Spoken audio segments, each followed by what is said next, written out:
integers 5, 12, and 13, and tan theta equaled 12 over 5.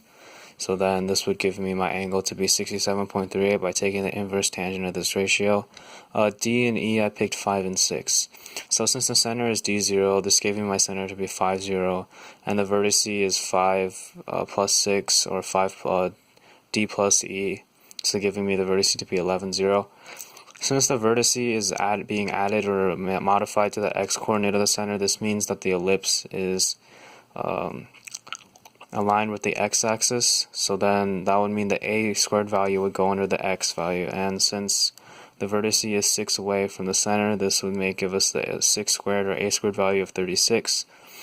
And then we're also told that the foci, one of the foci is at the origin, and so therefore the distance from the center to the origin, distance from the center to the foci would be 5.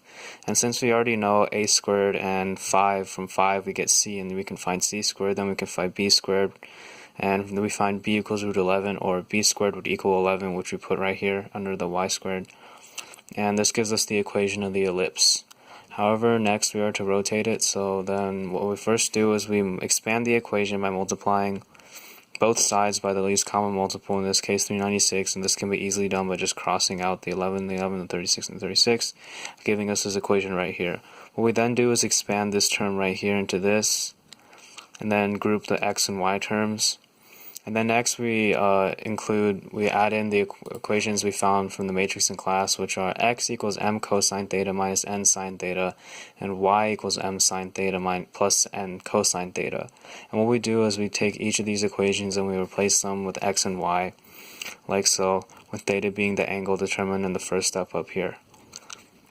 After doing this and plugging in all the numbers and going through simplification of the equation, we eventually arrive to this right here. And after we get to this equation, what we do is we just group the like terms, group the like terms, and then from that, after simplifying the equation, we can get the equation of the new rotated conic.